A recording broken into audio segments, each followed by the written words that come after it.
L'histoire débute au cœur glacé de l'océan Arctique. Julia et Oscar, deux scientifiques en mission, installent un dispositif sonar sous la surface pour mener une série d'expériences.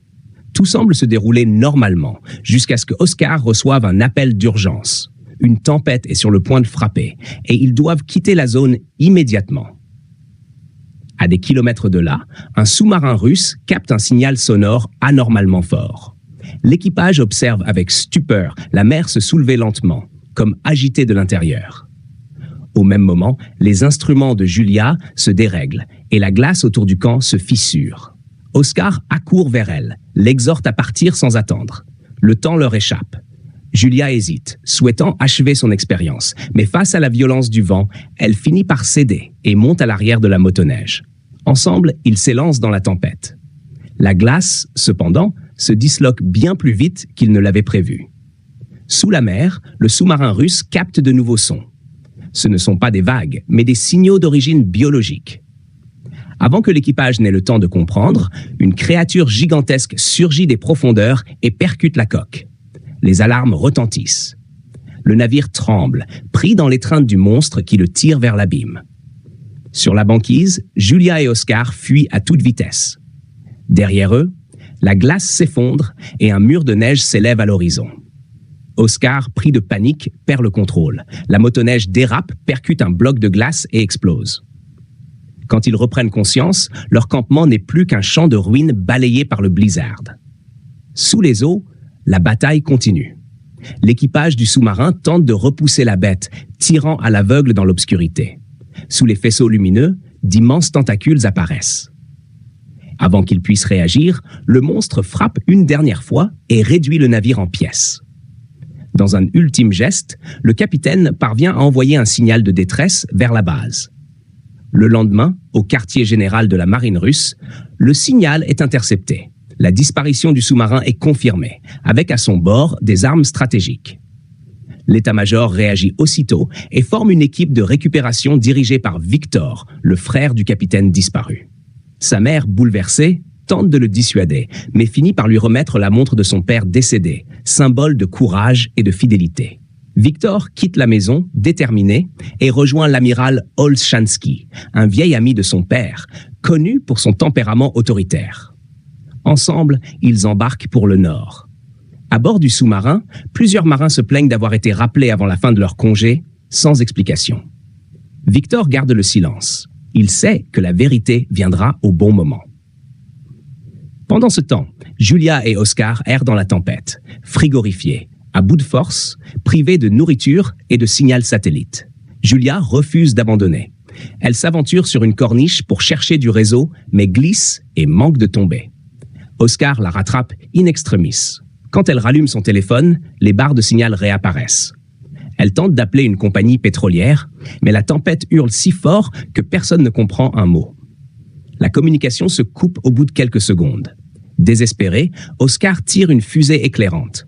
C'est alors qu'une lueur rouge se met à briller sur la glace, au loin. Il s'en approche, intrigué. Là, il découvre l'émetteur du signal de détresse envoyé par le capitaine disparu. Ils comprennent aussitôt. La marine russe viendra ici. Julia persuade Oscar de rester à cet endroit, coûte que coûte. De son côté, Victor atteint enfin la zone du naufrage. Son sous-marin suit la trace du signal, mais au lieu d'un vaisseau, il trouve deux survivants, Julia et Oscar, affaiblis et à moitié gelés. Victor les fait embarquer, tout en gardant pour lui son véritable objectif, découvrir ce qui est arrivé à son frère. Lorsqu'il interroge Julia, elle explique qu'elle pensait d'abord qu'une explosion de leur sonar avait provoqué un tremblement sous-marin. Mais en vérifiant ses instruments, elle constate qu'aucun séisme n'a été enregistré ce jour-là. Cette agitation, dit-elle, ne pouvait pas être naturelle. Quelque chose de vivant en était la cause. Ces mots éveillent un souvenir chez Victor. Quelques jours plus tôt, en approchant du cercle arctique, leur radar avait détecté un signal étrange au milieu d'un banc de baleines. Et ce banc semblait, inexplicablement, fuir quelque chose. Tout semblait se liguer contre Victor, comme si une force inconnue voulait le stopper dans sa progression. Mais l'amiral Olshansky, déterminé à poursuivre la mission, ordonna le déploiement d'un signal à basse fréquence pour disperser les créatures alentour. Victor s'y opposa immédiatement. Ce type d'onde pouvait gravement perturber les baleines. Pourtant, l'amiral resta sourd à ces avertissements. Dès l'activation du signal, les cétacés prirent la fuite, avant de revenir étrangement quelques minutes plus tard. Alors que l'équipe tentait de comprendre ce comportement, un nouveau signal retentit depuis les profondeurs abyssales. Peu après, les baleines s'éloignèrent une à une. En analysant l'origine du son, l'équipage distingua sur leur radar une silhouette colossale. Une créature gigantesque venait d'apparaître, engloutissant une baleine d'un seul coup avant de se diriger vers leur sous-marin. L'amiral Olachansky, pris de panique, ordonna d'ouvrir le feu. Victor s'interposa. Non, on n'attaque pas ce qu'on ne comprend pas.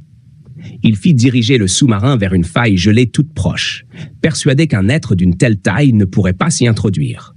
Son instinct s'avéra juste. Cachés dans la crevasse, ils échappèrent au monstre, qui finit par rebrousser chemin. Ce jour-là, la décision de Victor sauva l'équipage tout entier. En écoutant ensuite Julia, il comprit que cette créature n'était autre que celle qui avait autrefois brisé la glace et détruit leur premier appareil. Julia, citoyenne suédoise, avait grandi avec les légendes marines. Elle ne voulait plus prendre part à cette mission devenue cauchemardesque.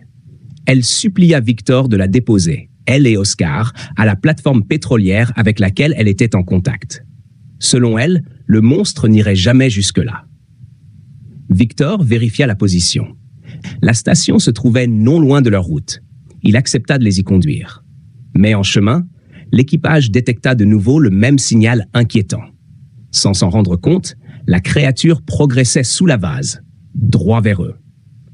À peine arrivée près de la plateforme et en train d'établir un contact radio, la mer se mit à bouillonner.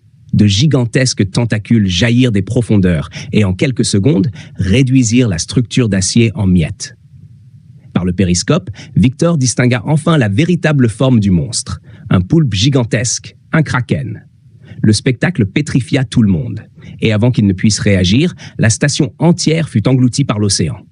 Ne leur restait plus qu'une seule option, fuir.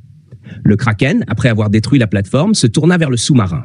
Pris de panique, l'amiral Olachansky ordonna le tir de 2 torpilles, en vain. La bête survécut, plus furieuse que jamais.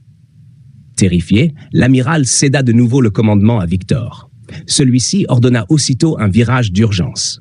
Ils échappèrent de justesse à la charge du monstre, mais un tentacule frappa la coque, provoquant d'importants dégâts. L'appareil commença à s'enfoncer lentement dans les profondeurs. Puis, un nouvel assaut fit exploser la salle des torpilles, piégeant plusieurs membres d'équipage à l'intérieur. Victor prit une décision radicale. Silence total. Les créatures marines, expliqua-t-il, étaient attirées par le bruit. Il fit donc interrompre les opérations d'extinction de l'incendie. Le monoxyde de carbone monta dangereusement, mais la manœuvre porta ses fruits. Ne percevant plus aucun son, le kraken finit par s'éloigner. Dès qu'il disparut, Oscar, Julia et Victor se précipitèrent pour secourir les blessés, gagnant ainsi la confiance du reste de l'équipage. Plus tard, Julia expliqua calmement. Les krakens dorment pendant des siècles, mais nos explosions ont dû réveiller celui-ci. Il veut se venger. Si nous voulons vivre, nous devons couper le sonar. Elle ajouta que ces monstres ramenaient toujours leur proie dans des cavernes sous-marines, ce qui signifiait que le sous-marin du frère de Victor devait se trouver près de son ancien camp. Peu après, un officier détecta un signal anormal provenant justement de cette zone. Victor comprit aussitôt. Son frère Alexander était peut-être encore vivant. Malgré les protestations de plusieurs membres d'équipage, il décida de plonger dans cette zone dangereuse. En capitaine responsable, il refusait d'abandonner les siens.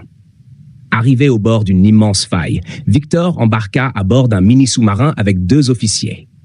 Les profondeurs leur révélèrent des centaines d'épaves, preuve que la légende de Julia était bien réelle.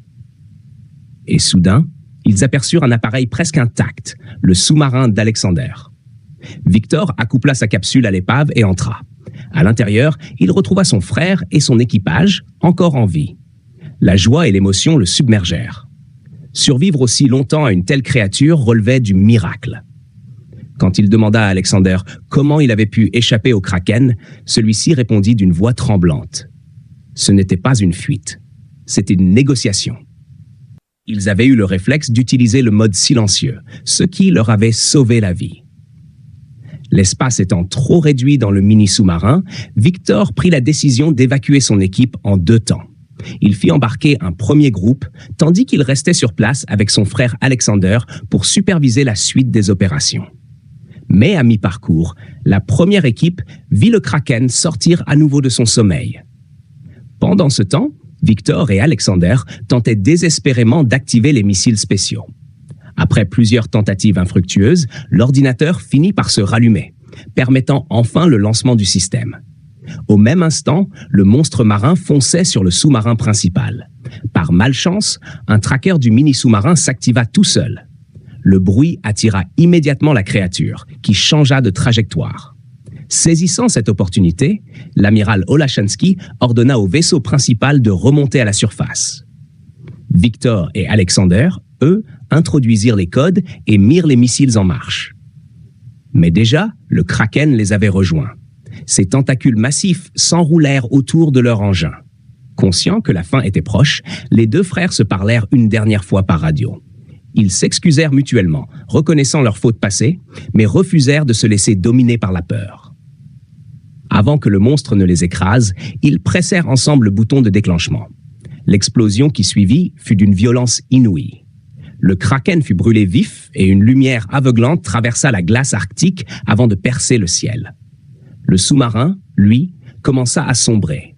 L'eau s'y infiltrait de toutes parts. Les 2 frères se précipitèrent vers le mini-sous-marin, mais une vague monstrueuse les sépara. Victor réussit de justesse à saisir la main d'Alexander et à le tirer à l'intérieur. Le problème, c'est que le mini-sous-marin restait accroché à l'épave. Les missiles n'allaient pas tarder à exploser. Dans un moment de lucidité désespérée, Victor se souvint de la manette d'urgence.